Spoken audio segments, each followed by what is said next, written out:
And we're gonna move on to the work session. Get rolling. We have an ordinance. Authorization of general obligation bond of anticipation notes, and refunding bond FY 2026 capital projects. Director, Finance, Sandy Green.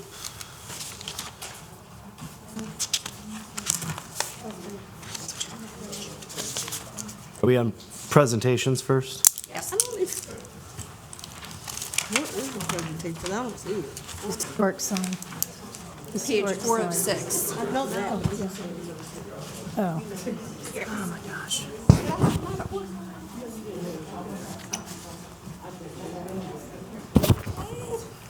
Okay, the time is, like I said, 6:47, and now call the work session to order. We begin with a presentation on the Salisbury Historic Sign Project.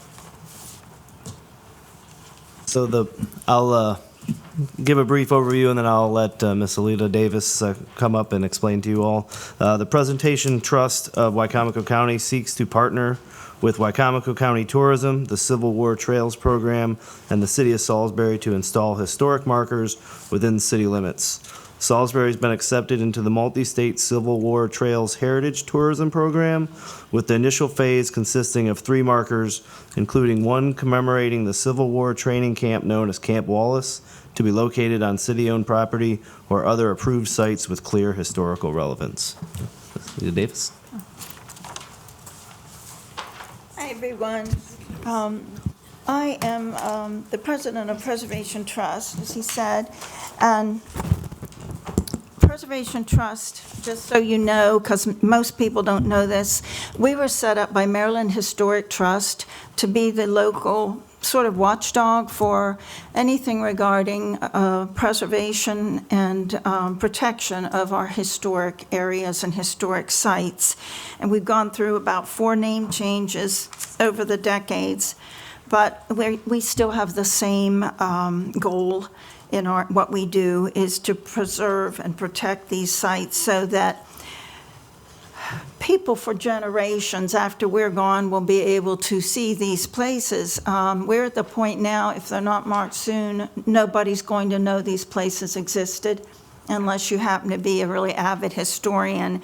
So several years ago, there was a historic sign commission set up with Linda Dwyer and some of our members and a few other people and Jake Day.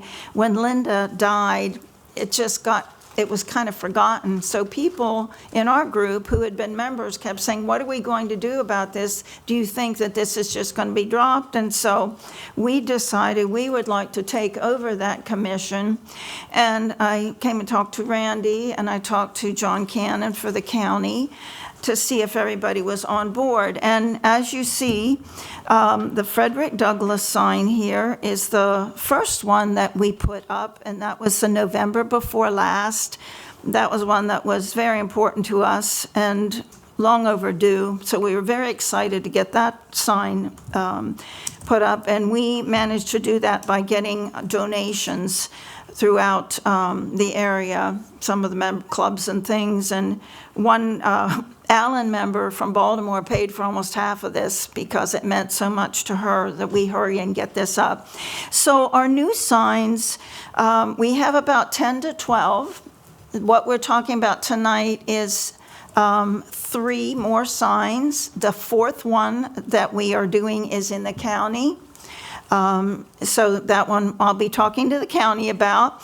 But the 3 signs that we have set up that we're hoping to get up before June in the Maryland 250, because our grant is actually due to be completed in June, but it depends if we can get all of our approvals and if we can, how long the company's going to take to make these. Now, the Frederick Douglass sign was bronze. Our signs, the rest of the signs in this area will be cast aluminum. So they'll be sort of like the state highway signs, and they're very durable. Those are going to last for many, many generations. The the little history signs you see that you read, these can be gone in 20 years, and they're not that cheap either. But these signs, the three places we have in Salisbury, if you look at your map, South Division Street and Circle Drive, which is right down from the library where you turn onto Carroll Street. There's a little, Salisbury has a little park area in there that's kind of pretty, little bushes and things. We are going to put the Camp Wallace Civil War sign there. The Camp Wallace was actually further up Carroll Street, up near where the Daily Times used to be, but we were unable to get the little piece of land we wanted there because the city no longer owns that, the hospital does. So this is slightly down from where the camp would have been. That is Camp Wallace, formerly known as Camp Upton. It was originally Camp Wallace, and somehow people started calling it Camp Upton, I think because of the Upton School. But it is actually Camp Wallace. So that commemorates the Union soldiers who were here and had us kind of under house arrest on the Eastern Shore. And they went, I mean, they were in Allen and, you know, a lot of the outlying places as well. But that's one of them. And then you have Humphreys Lake, which is, that spanned, before that dam broke in the early 1900s, that spanned over most of what's downtown Salisbury now. And part of it was in this area, and this actually was a place the city could put a sign. So that's why it's here on Court Street. And a lot of people walk up and down that street too, from work, you know, lunch, or people walking over to the post office. So it's a good location. And the next one you see is actually one of our first, the oldest areas we're marking, which would be Handy's Landing. That was the beginning of Salisbury, actually, where I guess it was mainly where we had trade come in, and I don't know, there's probably mills and things down there at that point. So that's a very important one. And you know that you've heard of the Handy family all through Salisbury. That was the same family. That's how far back they went, which would have been in the early to mid 1700s? 1732. So that's probably our oldest site that I know of. Now, we have, as I said, this will be 4, so we probably have 7 to 8 more signs, but we are also having people come up and identify places that we have not listed yet. So it's going to be an ongoing project, and we will be expanding into the county as we can, depending on how long we last and how hard it is to get funding for these signs, because most of them are matching grants, and then we're stuck with matching the other half of the grant in order to pay for these. The Civil War Trail sign is a different thing. At this point, we have not gotten, I've not heard from the new director. I did email him, and I haven't heard anything from him since Drew left. But that's only 3 sites, and I believe only 1 is in Salisbury. The Camp Wallace, Frederick Douglass as well. Frederick Douglass, Camp Wallace, and then there was one in Princess Anne. And it is in a church, I think on North Division Street, which has a locked fence all around the area. I have not been able to reach anybody trying to call them. I couldn't find an email for that church. And if we have to have their permission before we could put a sign up. This was for a black soldier who escaped slavery in Princess Anne. He joined the Union Army, and he spent his career as a Union soldier. And then when he finally left the military, he came back to Salisbury to live, apparently because he is buried in the church there in Fruitland on North Division Street. So we need to do a little more work and see if we can find an actual human wandering around this church that maybe, the only thing I know to do is maybe go down on a Sunday and see if I can see a church member so I can talk to them and see if we can make sure that soldier is buried in the graveyard there, as we've been told, and then we'll proceed from there. But the historic sign project that we are talking about tonight is completely different from the Civil War Trail. That was approved through the county, actually. Does anybody have any questions on this? Councilmember, questions? I do, I have a question. Yes. I want to rewind. Could you just introduce you? I know Dr. Thompson. Yes.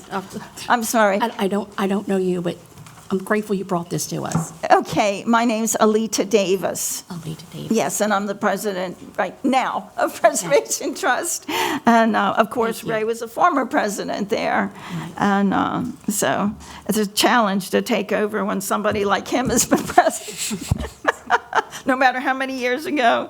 But anyway, we're really excited about these signs because what we plan to do as we get, say, the first 10 done, is have these put on our website and also on the Beach to Bay the historic trail for all of our Eastern Shore, so that when people come to visit the Eastern Shore and they look at what we have to offer, they'll see we have this historic trail of all of our historic sites that we've so far signed, and they'll have a chance to drive through Salisbury and see more of the area than going right here and going out to eat and then going back home.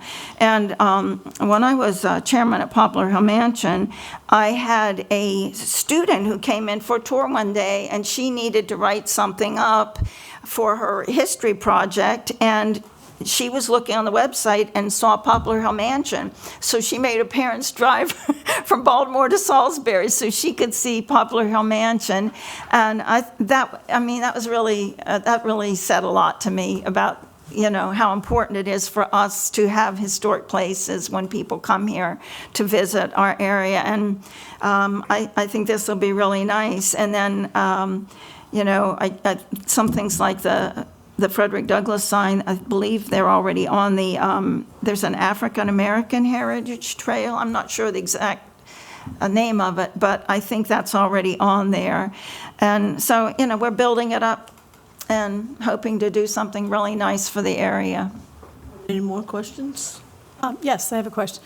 Thanks, Alita, for what You're you're welcome. doing, and thank you, Dr. Thompson, for everything you've done. When you sent us the funding, the funding that you mentioned in the letter, that represents these 4 signs. Just Are the you 4 signs. Right, so are you hoping, or have you had a promise maybe to fund 4 more through the same sources? We could go through the same source, but I said that's a challenge. That Beach to Bay was we appreciate that, but it was a $5,000 matching grant. So we had to come up with $5,000. And right now, we do some small grants, and we do a lot for the historic areas, but we are not a working board that pulls in money on a regular basis.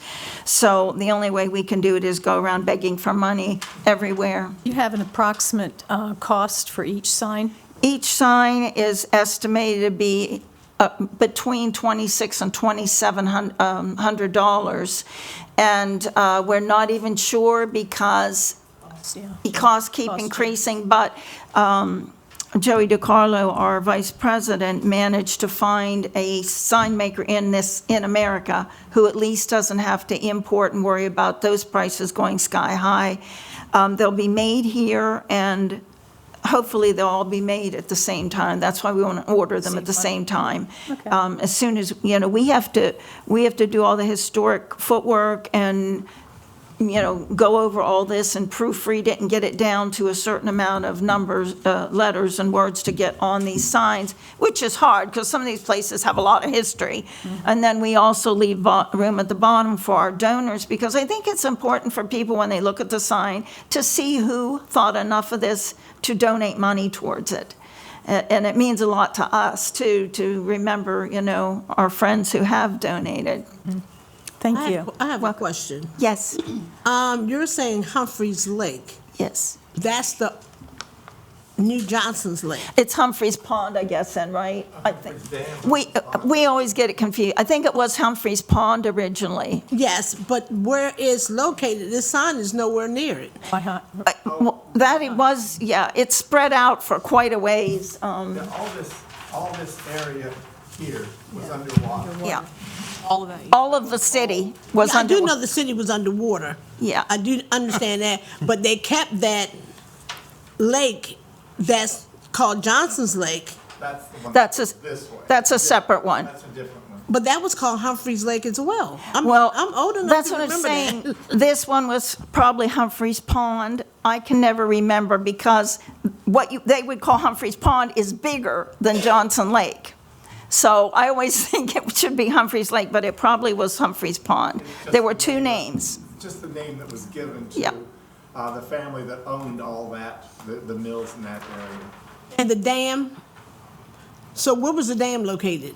Where the dam still is located? Do you remember where the exact location Bill pointed it Oh, out? Lord, honey, I'll never see that. What's the street? I'm having the time keeping up with what's in front of me. I guess on this map, somewhere near the bottom of Circle. That's what I was thinking. It was behind like the library. Yeah. So that's where the dam was that broke. So Okay. then everything washed out all that, Okay, just wanted to ask that. It is confusing. Yeah, it is. But when you look it up, it does tell you, and I meant to look it up again, but because I've never been able to keep it straight in my mind. But the only thing I could sort of remember, well, Johnson's Lake really should be Johnson's Pond because Humphreys Pond was bigger than that area. But it was, And I do apologize for No. not introducing you properly. I'm glad you did. Nick as well, I can't see. And these one arm glasses are not working for me today, so I do apologize for not correctly introducing you. And for someone who is very much into history and has drugged my kids to many places to learn about history, thank you for all that you do. Oh, you're welcome. It'll be a lot of fun for the kids. In fact, when I'm downtown, the kids, they run up to the Frederick Douglass sign and they're reading it and pointing it out. I love that. It's so cute. In fact, one lady came up and said that she was going to tell her daughter, I think they lived in Baltimore, and she said she was going to tell her so she could come down and see this sign. And, so we're excited about this. Completely understand. I took many pictures and my kids were like, what is the point of this? And it's history, so thank you very much. And it's very We appreciate important. it. You're It is. welcome. Because our children, the generations after them, they should know. And they're not getting it in school so Yes. much. Not- Yeah. Not local history anyway. Yeah, yeah. And I've had teachers, actually, when I was working on the Douglass sign, my neighbor's a teacher. She didn't know anything about this. And I said, that's the problem. Most people in Salisbury don't know. He spoke here at the courthouse. His flyer is 50 cents a ticket, which we think is ridiculous. But back then, no one had $5 in their wallet. Very few people carried around much money back then. They just didn't have it. And it was done so a lot of people could get to hear him speak. It wasn't just done for the upper class and the wealthy people. We appreciate you, we really do. Thank you. Any other questions? Nope. Okay, let's move on to the. Thank you. Thank you. I got it right. I have it right this time. Housing first. Housing and Community Development Director Mira Boda and Homeless Service Manager Christine Chestnut. Very good, yeah. Good evening, council. Evening, Dee. Hello.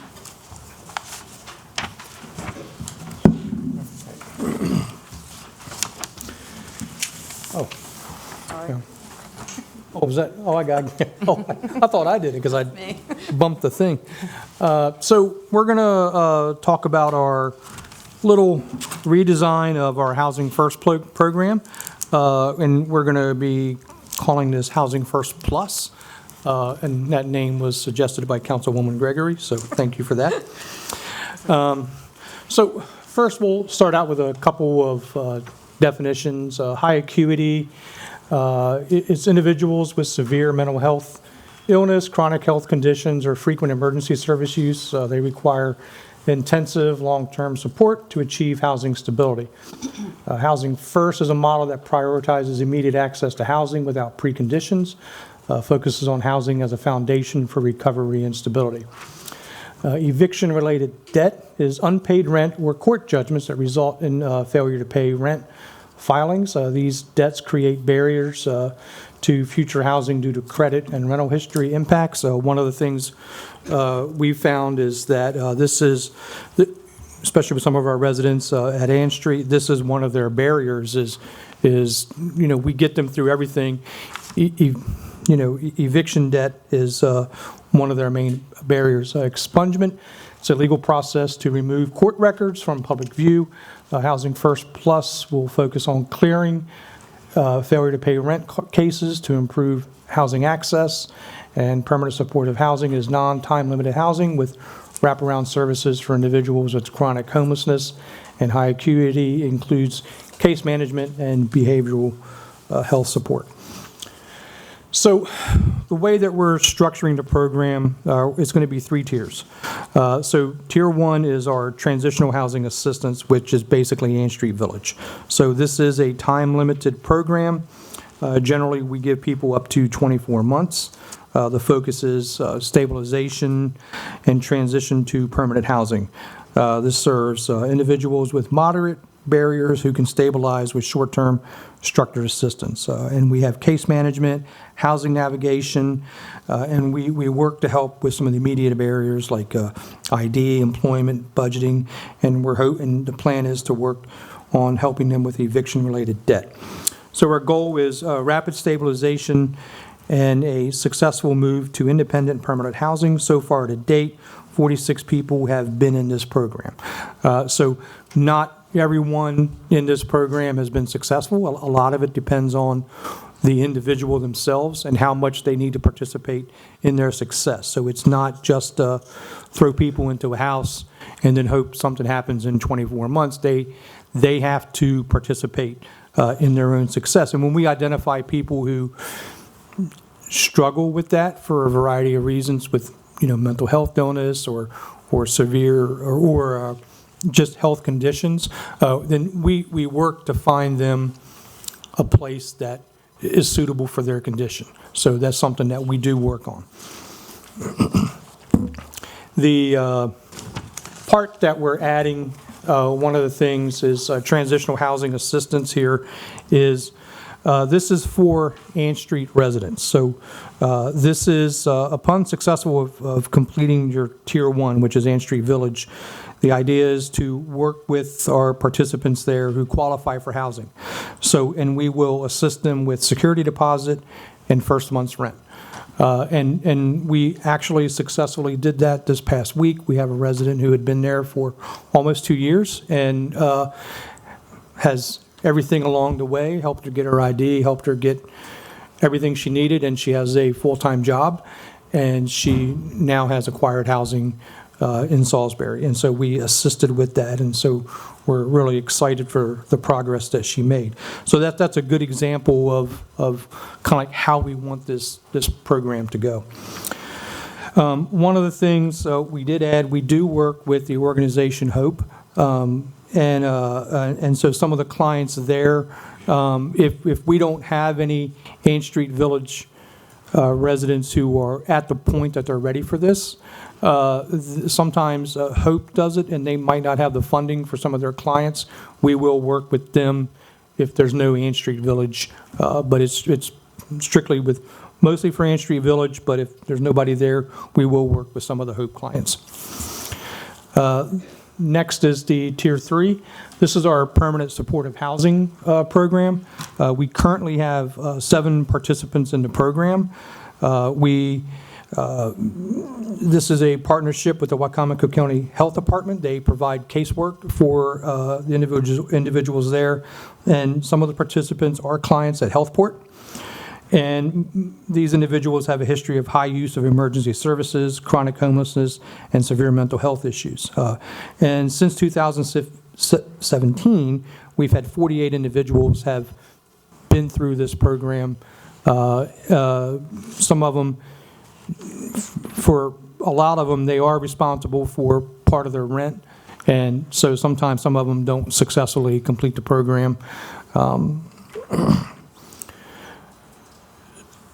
And let's see, so the other piece that we wanted to talk about was the eviction repayment and expungement program. So this is this other piece that we want to assist some of our Ann Street Village residents. How this would work, this would be a dollar-for-dollar match, up to $1,000 match from the city of Salisbury. So an example would be if somebody has $2,000 in eviction debt, we have create an escrow account with the city. The individual would, if they put in $100, then the city puts in $100, we'll match that up to $1,000. And again, if it's more, then the individual would continue to put more money into it until we reach the debt that they have. But we're only going to match up to $1,000. And then after that, once we reach the amount, we would get with the landlord or the court, whatever the payment is ordered through, depends on the case, and pay that off. And then have an agreement with the landlord that they'll go to court and mark that the judgment is satisfied. And then we would also work with our clients to partner with legal aid, who can help them get those expungements off their records. But a lot of times, if you have an active eviction debt on your record, landlords will not rent to you. So the idea is to help them get that off of their record. So just kind of some numbers of what our housing, our homeless services budget looks like. This is what we're currently in. So our staffing with Fringe is about $182,000. The Ann Street Village, to run it costs us $36,700 a year. Just so you know, our electric bill this year will be in the range of $22,000, $23,000, and that's because we've had 21 people on average there since the fall. So what we're looking for the tier 2, the housing assistance, we're looking to appropriate, and this is existing money that would be in there, $25,000 for the housing assistance, rent subsidies, and down payment. The current clients in our permanent supportive housing, $60,000 to maintain those individuals or maintain 7 participants in the program. Now, if somebody left the program, not sure, depending on current rental rates, if we'll be able to add another person in there. So it could fluctuate between 6 and 7 individuals in the program. Several individuals this past year have moved out of the program. One of them was able to find appropriate accessible housing that they needed, which the place that we had them in was not really appropriate for them. So part of it is also we're always working with them to find the appropriate housing for them. We have another individual that we've got him on wait lists, but he needs a truly accessible unit. He's done some things at his unit so he can get it out, but it's not truly accessible. So we're always working to find the proper place for those individuals. And then a couple other individuals moved out of the program on their own. They found other housing or they moved away. And then, we're looking, the eviction debt assistance, approximately $10,000, and that's all within what we're normally budgeted. So and that brings our average budget of what we run in that program about $314,000 a year. Currently, as a service model, as a cost per person, so Tier 1, Ann Street Village, it costs about $7,500 a year per person in Ann Street. That includes our staffing costs. The Tier 2, we're looking at about $2,500 a year, what we believe it would cost to help somebody with first month's rent and down payment assistance. That would help approximately 10 people. Tier 3, our permanent supportive housing cost is about $15,000 per person. And then, just an emergency services status quo nationwide. If you have someone who's in that condition, it costs the community about $36,000 a year for someone who's chronically homeless. So At that, any questions? Any questions, council? Yeah, I just kind of, more of a brainstorming idea. Sure. I know we're talking about finding the right housing for folks who need accessibility. Have we tried, would there be a way to work with landlords and bringing in organizations? I think it's Chop Tank does environmental modifications, working to get some sort, maybe with, through Medicaid and stuff like that, what Medicaid waivers, to be able to get environmental modifications for folks in the apartments. I mean, is that a possibility? I think that, that might fall under the caseworking, and again, you've got to get the landlord to agree to do those environmental modifications, which, I mean, that could kill any idea of doing it. Sure, right yeah. off the bat. Chesapeake Housing, they, because we've done a bunch of ramp builds for them from the Right. city. We do a couple a year. Yeah. They wouldn't be able to do it at an apartment complex, but they will do it if it's a detached property where they can put in one of those ramps. Yeah, I'm thinking more like internal, like I know the ramps are going to be the first obstacle, Yeah. but like, I mean, internal, like bathroom modifications and things like that. I mean, Sure, sometimes yeah, there I are mean- programs through the state and through Yeah. private organizations that might be able to do that. It's just getting the landlord to agree to that, but I mean, that might be an answer too, rather than. Yeah, sure, they do a lot. I mean, accessible.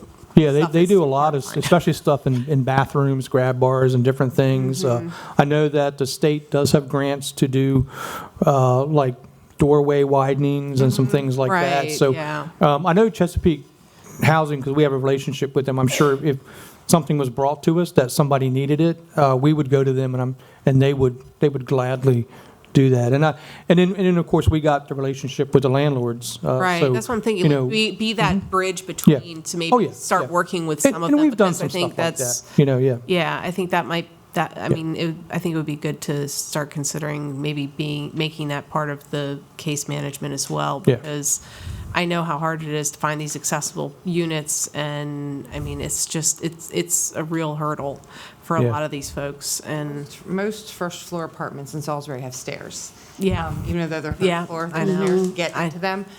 So the one person that we're referring to that needs, his unit is mostly accessible. He's a double amputee, and he's not had good luck with prosthetics. He's been back and forth with that.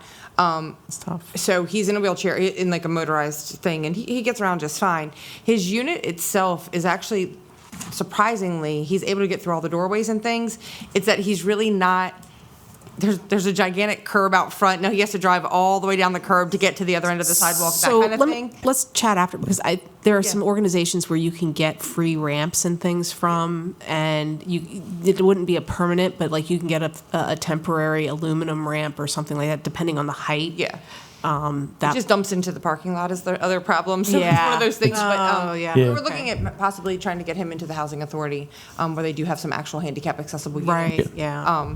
But he's thankfully right now he's our only permanent supportive housing client that is fully disabled in that way, physically disabled. I mean, Right, right. He is the only one, so he's doing very well. But Yeah. it would be a little better if I- his unit was more accessible. The struggle is real, and I mean, it's tough, so I didn't know if that was a possibility, but yeah, I mean, it's just, sometimes it's logistics as to Yeah. location and stuff like that too, but Yeah, 'cause- that was just a thought I was Yeah, having. when we yeah, no, were because talking about as you know, with ramps, when they come out, there's a certain grade and degree that they have to be. It's an and- inch per foot. And that's why you see them, they go like this, because but they're fun to build. We went through that with, Bubbly Hill Mansion? Yeah. Oh, yeah, because that's where they put that We put elevator in the back. The lift, Yeah. which Nick loves. He thinks that's a great, Yeah. you know, he had a blast on Any that. more but- questions? Question. I know that with Ann Street and a lot of these issues, you're faced with not having the resources for wraparound. Do you have an arrangement with the social workers department, because there's a huge graduating class last year at the college, or any other organization? Before as interns. Right. The challenge is because their internship time is very limited, it's hard to get a whole lot of things done in just one semester, which is usually what we get them for, is like one semester of their time. So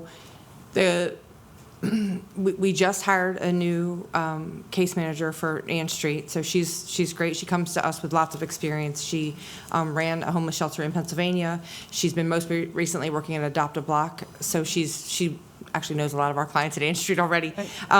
So she's been great, and she's ready to jump right in and start really doing that really good case management that they need, especially the Ann Street folks, because we really are running it as a program where if you have to be able to and willing to participate in your own success to be there, that's how we help more people, because they're, instead of just coming and sitting for 2 years and, doing nothing. So she's really eager to help them, like, to start really getting people on wait lists and different things, because we have some senior citizens that don't have enough income to rent, and trying to get them, so they're going to need some like senior citizen housing or truly affordable housing, but as we all know, those wait lists are really long. So she will be great with assisting them going forward with some of the things that we need. It's just really hard for students to do the level of case management when they're only there for such a short time, but we have had them before as interns. Yes, I was just they wondering usually if- reach out. It'd be interesting to know, and I mean, I don't know this, I know in the education department, the year before they graduate, they try to place the interns in a school and remain in that school for 3 full semesters. And I'm wondering if it would be great if they would consider something like, because the interns would benefit greatly if they had more experience. So, but you already, okay, thank you. Just curious. I mean, we have a good partnership with the health department Yeah. and a health port, so we do connect them to the services the best we can. It's just hard to get all Yeah. the workers, yeah. Any more questions? I don't actually have a question. I have a comment. On Friday, I came out to visit you all. I was blown away by Ann Street. Thank you for taking the time, your team. You all are doing wonderful things, and I really appreciate you taking the time to actually show me. It's a wonderful community, so thank you again. Thank you for coming out, and again, any council member that would like to come out and do the same tour, just let us know. We'll take you through. I'm looking at Christine right now, and I remember when Christine had all black hair.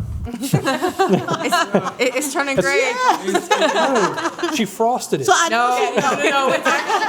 so I Just turned know- 50. It's so I turning know gray. you're doing your work. You're doing your job. Thank you so Well, much. I just appreciate, Thank I you. also want to say I appreciate all the effort that you guys, I know Yes. how much effort, I mean, when we sat down several months ago about this and we're, hashing out ideas and things like that, I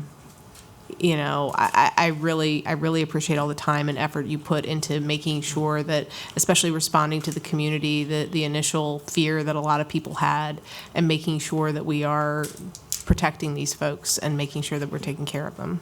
I just want everyone to know, when you ride by Ann Street and you don't see people, it's not because we're not full, because I am at capacity. It's because they're doing the things that they're supposed to be doing. They're working, they're meeting with case managers. Maybe they're just inside their unit that day, but we get lots of complaints about, how dare you have this resource and nobody's staying there? But we really are full. The They're there. electric bill shows that we're full. Yeah, But I believe it. Yes. But we just have lots of people that they ride, I guess they expected something different. They ride by and don't see anyone, so they think that no one's there. Maybe the ride-bys need to get a job. Maybe. Yeah. But that does happen. We have had no complaints from the community, and the community hasn't, we've had no complaints about the community. So, Yes. no, it's been Christine, great. we're so glad much. you're back. and Thank you. Thank you to Jenny as well, your new Yeah. case manager. She seems really great. Yep. Thank you. Thank you. Thank you.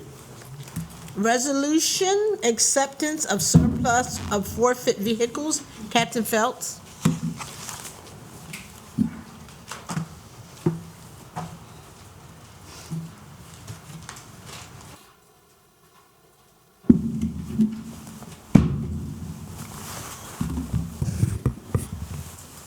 Good evening, council. Good evening. Good evening. We're putting forth a resolution tonight, request council authorization for the city to formally accept 2 vehicles that were forfeited to the police department by the circuit court pursuant to 2 plea agreements and criminal cases. The 2 vehicles, one's a 2014 Buick Verano valued at approximately $5,000, and the other's a 2007 Cadillac CTS valued at approximately $4,000. Upon review of the vehicles, the police department determined that neither vehicle is needed for departmental operations. Additionally, the cost for us to get those up to where they would go through Maryland inspection far exceeds the practical value for city use. This resolution would authorize the city to accept the vehicles, complete the necessary title processing in coordination with the city solicitor, declare them surplus, and dispose of them through public auction in accordance with city policy and applicable law. Proceeds from the sale will be appropriated for the Salisbury Police Department's maintenance budget to support ongoing fleet maintenance and operational readiness. Approval of this resolution allows the city to lawfully finalize the forfeiture process, responsibly dispose of the property, and reinvest the proceeds into maintaining our fleet. I think the mayor might look good in that Cadillac. What color is it? I'm just, I don't think that you wouldn't want. is it purple? Okay, I'm just gonna. It's one, I think it's one. Okay, all right, that's one. Does the council have any questions? No. No? So we do have consensus to move this on. Yes. Okay, thank you. Thank you. Council President, I was just getting ready to ask, is this one of those things that possibly doesn't need a work session in future? Not today, but something that we're gonna take and go with and maybe Yeah, it that's doesn't? one of the things. Okay, Probably put it on a consent docket or something. Yeah, uh-huh. That we don't say. Okay. thank you. Okay, resolution declaring official intent to reimburse project costs. West Side Community Center, Sandy Green Finance Department Director. And Sandy, you might as well stay up here because you have 1, 2, 3. 3 in a row. Yeah, 3 in a row, so just stay here. Okay, good evening. Good evening. This is a resolution for declaration of official intent. This gives the city the ability to reimburse for eligible expenditures for the West Side Community Center project from future bond proceeds in accordance with Section 1.150-2 of the U.S. Treasury regulations. This resolution authorizes reimbursement of up to $350,000 in eligible costs. It does not authorize the bond issuance at this time. It just preserves the city's ability to reimburse prior expenditures once we do the financing at a later date. Any questions, council members? Yeah, so what bonds are you going to be using for the reimbursement? This is actually going to be the new bond for the Okay. FY26. Okay. And this is one of the projects that is on that, but we're going to not, this is also like later on the agenda for the FY26 bonds, and that's out on RFP right now.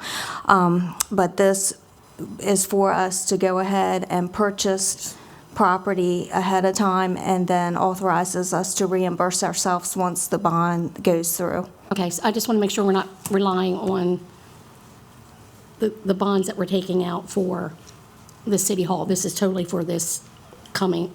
Correct. The City Hall was for the 19 and 21 bonds that we reallocated money. This is actually for the new FY26 bond that we're getting ready to do. Perfect. Any questions? Any more questions? Okay, do we have consensus to move this on?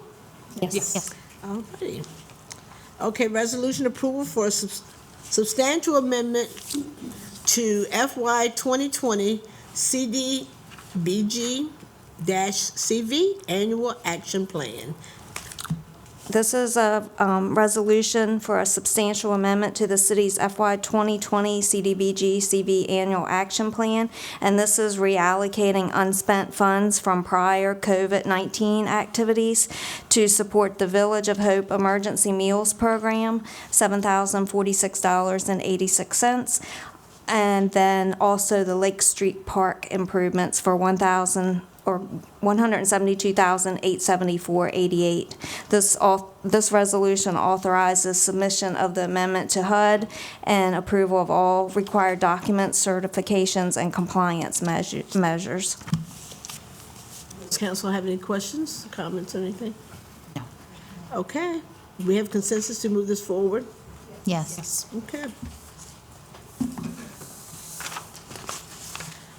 Okay, ordinance authorization of general obligation bonds, bonds anticipation notes, and refunding bonds, FY 2026 capital projects. This is the ordinance for the FY 26 bond, and this ordinance authorizes up to $3 million in general obligation borrowing to fund FY 26 capital improvement plan projects to include the neighborhood infrastructure, the Naylor Mill Road Bridge, zoo and facility improvements, Popular Hill, and the West Side Community Center, along with the related cost of issuance. It permits the use of bond anticipation notes and refunding bonds, pledges the city's full faith and credit for repayment, and provides flexibility in structuring and issuing the debt, with specific terms to be approved by council at the time of issuance. Council have any questions? Do we have consensus to move this forward? Yes. Okay. Thank you. Thank you, Sandy. Ordinance, electrical permit ordinance, Department of Infrastructure and Development, Director Nick Voltic, and permits and inspection manager Chad Goblinger. Hey, everybody. So, kind of introduce this, let Chad get into the details a little bit, but it's basically, DID does all types of building permits. I think we're aware of that. And for any type of structural permits, mechanical, plumbing, but we don't currently do electrical permits. And we want to kind of correct that gap that we have in our system. Yeah, so currently the county permits electrical permits for all properties, both within the county and the city. And for us to do a better job of tracking those permits and also collecting the revenue, we'd like to make an ordinance to make us the AHJ as far as electrical permitting for city properties. So, do we have any questions or comments about it? I just want to make a comment. This came out of a conversation. We talked about see something, say something. You can make things better, do things better. And Chad came up with this as an idea. You know, the county for years has been collecting revenue for electrical permits for projects that are occurring inside the city limits and leaving about, what, 50, maybe 80,000 bucks a year in revenue, which, you know, not all the money in the world, but it's more than, you know, more than a few dollars. So Chad came up with this idea. It's all of it's done through third-party inspection, so we don't have any staffing models. So it's all basically net revenue to the department. So it's great. So it was a great idea. It's the first one of its kind. So we have an undetermined reimbursement program, which I'm still thinking about. So we'll have to figure that one out. So Good thing good too, job. we can still use the same I software think that we it's a good currently. thing, we can generate funds. Yeah. Finances, so, I'm surprised we didn't have this. no, I'm It's for real. always been a question I've had over the years, why are we not doing Yeah. this? I mean, Why? we do every Well, other thank permit. you for seeing. Yeah. Hang on. Yeah, that's Okay, right. thank you so much. Do we have consensus to move this on? Yes. Thank you. Okay, Nick, you got two more. And Ordinance accept donations from Community Foundation of the Eastern Shore, Department of Infrastructure Development, Thanks, Chad. Director Thanks, Chad. Nick Voltic, and Deputy Director Judy Coons. I'm just going to bring a train of people up here to help Oh. go through all these. They're the ones doing all the work in the background, really. But Has everybody met Judy? This is Judy Kurtz from Hi. Hi. fresh from NASA. yeah, I'm So here. it's- go ahead. I'm here to request acceptance of the donation from Community Foundation of the Eastern Shore. They donated generous amount of about $26,000 for our city pedestrian bridge restoration project. So, Okay, anybody have any questions? Thrilled. No, we don't have questions when it comes to money point. Yeah, right. right. Okay. don't ask any questions. Do we have consensus to move this forward? Yeah. Yes. Okay. Okay, It was nice. Thank you, Nick, Judy. sit there, you said there. Thanks, Judy. Specialty shop ordinance, Department of Infrastructure and Oh, right. Development, Director Nick Voltic, and City Planner Betty I'm Jackson. just going to keep cycling them out. Oh, you want to stay? No, it's like, So this was one that was a code change. It's been through the planning commission. It's to kind of clean up some language in the code that was a little overly restrictive in this certain district and didn't allow a number of types of businesses. I could let Betsy get into it. Sure. So we received a request to make a text amendment to expand the definition of specialty shop. We had a work session on January 8th. We had a public hearing on February 12th with the Planning Commission where it was unanimously received favorable recommendation to bring it here before you. The current definition of specialty shop reads that it's a shop for the sale of antiques, collectibles, or handicraft and supplies, including artwork, leatherwork, pottery, needlework, or similar items which may be made on the premises. It's the opinion of staff that's very restrictive. It would not allow things like boutique clothing, houseplants, video games, like it's just very restrictive. The specialty shop is only a specific permitted use in 3 different zones: office and service residential, hospital and neighborhood business. In any other zones where this type of use would be allowed, general retail is also allowed, so it's not really impacting them. So the proposed definition is that a specialty shop means a retail store that sells a specialized line of merchandise related to a specific category or brand of products, but does not include adult entertainment businesses, cannabis dispensaries, or alcohol and tobacco sales, and that no outdoor storage is permitted with this use. Do we have any questions? No? Do we have consensus to move this forward? Yes. Yes. Okay, ordinance acceptance of grant for pollinator gardens. Here we go. Department of Infrastructure Development, Nick Votig, and Associate Planner Henry Pearson. That's another easy one. We're just trying to accept a little bit of money. Henry helped write the ordinance, so I'd like to ask him to get into it a little bit. Yeah, so it's $20,000 for a pollinator garden program. So it's organized by the Green Team, and they're going to be installing some pollinator gardens throughout the city, and then doing some education and outreach with other groups to encourage people to do it themselves and expand pollination. This was a good one because they really took the lead. They identified the grant funding opportunity. It utilizes our Sustainable Maryland certification, which we do upkeep for by submitting information about what the city's doing. So I think it's a great kind of indication of what the committees can do in terms of being active and trying to do beneficial projects. So we're really happy to support them with that. I'm very happy that this happened. I know I've only had one meeting, but this is fantastic. We're happy And I with look that. forward to our next meeting this week. I'll say this, I know they've been wanting to do something like this for a very When I long told her, I time. thought she was gonna shout through the phone. Yeah, it's fantastic. I know they've wanted to do this So for a any really long questions? time. Yeah. No questions. Okay, no questions? We have consensus to move this forward? Yes. Yes. Move forward. Absolutely. Now, we're gonna take a just a break, but not a break like that. I have a young lady who, I saw this video. It's a Black History video, and it really inspired me and touched my loving heart. And I would like for you to see it because I don't think she really feels well today, so I want to make sure that she gets home and gets kind of cozy and comfortable. But this is something that, she has a group called Too Hype, and it's an old dance group, but she revived it again into a new one. And I can remember her being on Too Hype when she was younger. So, go ahead. I am black, beautiful, proud. I must be respected. I am black.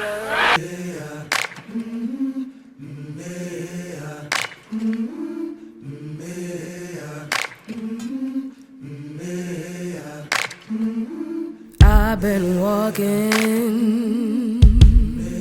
with my face turned to the sun. Weight on my shoulders, a bullet in my gun. You must be able to say in your own lives and really believe it, I am black but beautiful. Just in case I have to run, I do what I can when I can, while I can for my people. While the clouds roll back and the stars fill the night, that's when I'm gonna stand up, take my people with me. We may encounter many defeats, but we must not be defeated. The water, wade in the water, children, wade in the water. Gods are gonna trouble the water. Don't you ever forget that being black is an honor because you come from greatness. Dressed in white, gods are gonna trouble the water. The leader looks like the Israelite. Gods are gonna trouble the water. Ooh, wade in the water. Oh. It is not light that we need, but fire. It is not the gentle shower, but thunder. We need the storm.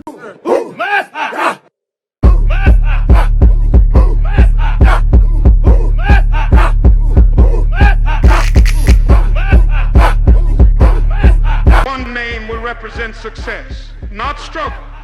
Most people quit because they don't see results fast.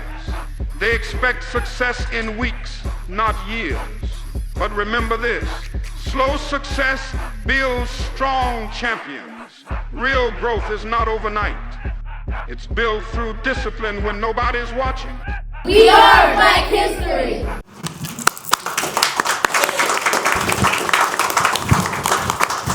Thank you, Jeannie, for your time. I know you're getting kind of restless, and this is not long, but it is long, lengthy. But thank you so much for that exhibit, that video, which was awesome. It was really awesome. Thank you. Thank you, guys. And continue to do it.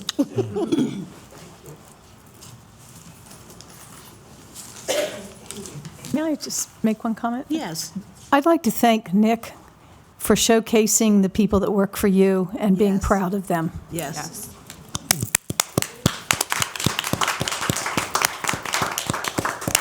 And that's what needs to be done in our city. Our department heads need to just show their departments off. Show them off and let them know they're doing something. You know, let them feel that feeling of, I'm getting somewhere, I'm doing my job. You know, people need that inspiration.